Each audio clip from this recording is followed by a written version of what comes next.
Thank you, Madam Chair, members of this board, Duke Bradley, Superintendent of Newton County Schools. I want to thank you so much for an opportunity for me to provide a school system update to this board.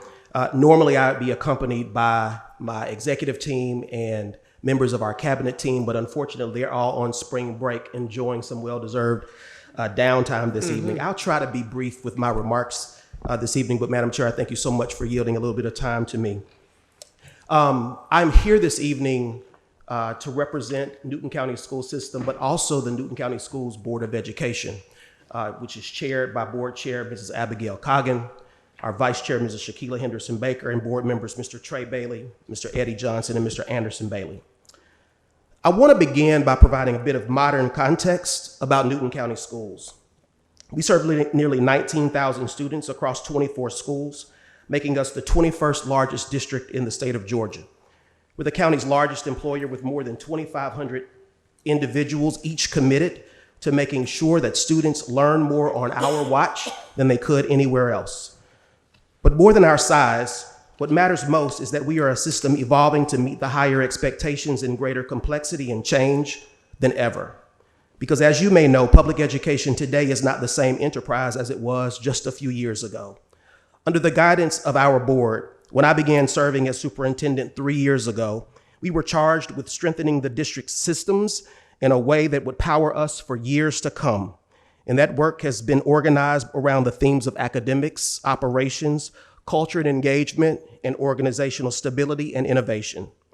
One of our core priorities has been to strengthen the academic foundation of our school system, because at its core, our work is about teaching and learning, and the measure of our success is in student outcomes.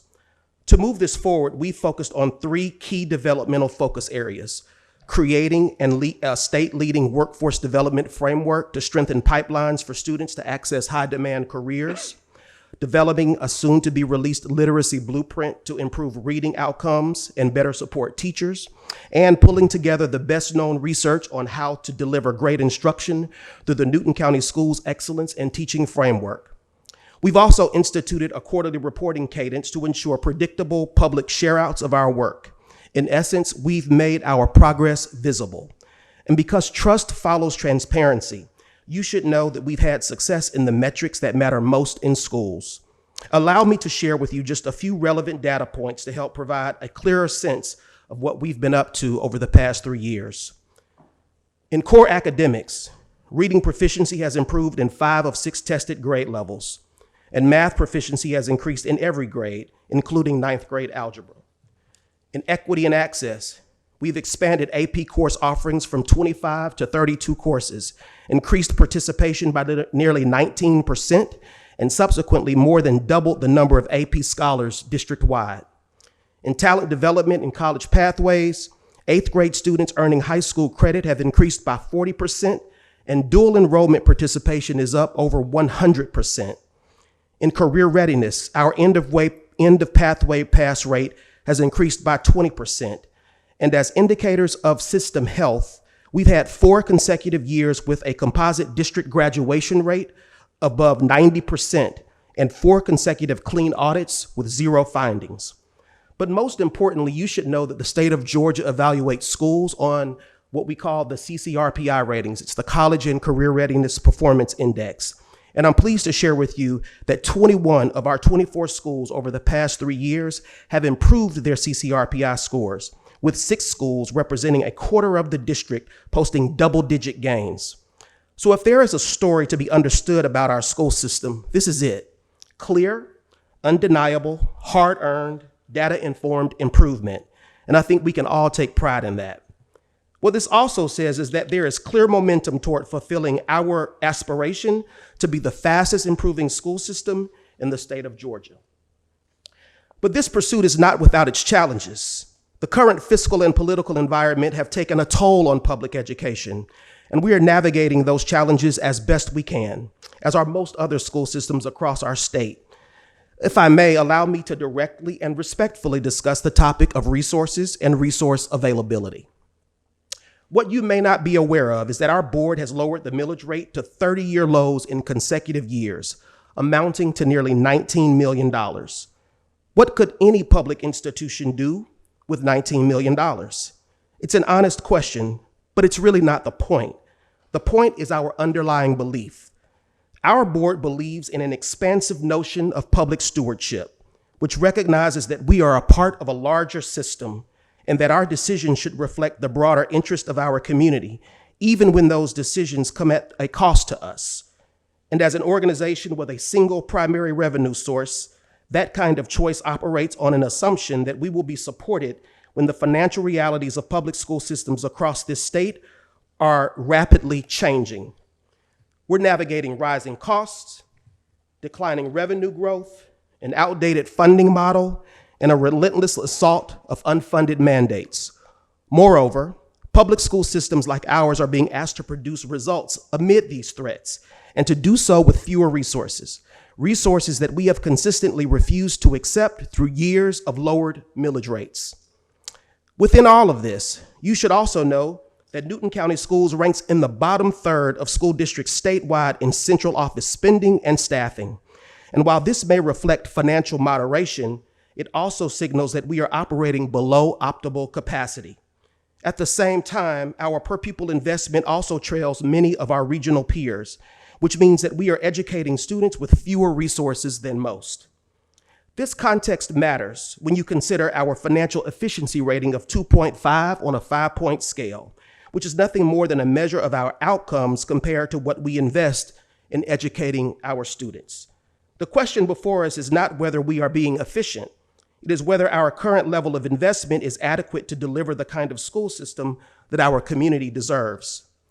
Now, I won't dwell on the finer points of school finance, especially in a system that already dedicates more than 90% of its budget to salaries and benefits. But I must note that the results of this year's legislative session have not made things easier. Recent legislation rightfully and appropriately aims to reduce property taxes, but it does so without providing adequate safety nets for school systems.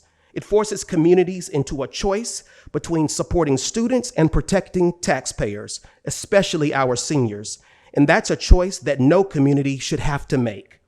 But we've been fighting, spending time at the state capitol with our delegation and presenting alternatives that we think work well for everyone. I say this because the work of educating children doesn't sit with any one institution, and neither does the success of our community. In a county like ours, those responsibilities are shared. Yes, our boards have different roles, but we serve the same people and the same public trust. The decisions made in this room and in ours ultimately reach the same households and the same classrooms.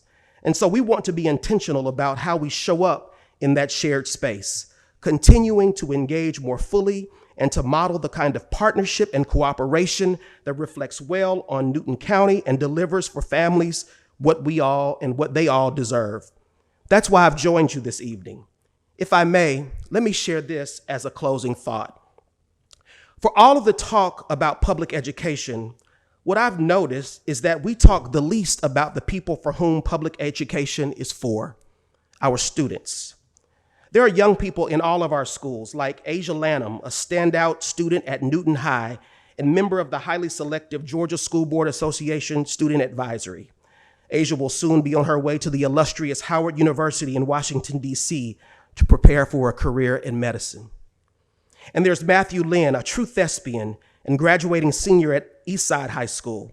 Matthew has starred in over 30 productions during his time in Newton County Schools and will continue developing his acting skills into his upcoming college years. And even among our elementary students, there's two-time district spelling bee champ Caden Gray, who is off to a phenomenal start to the start of his academic career.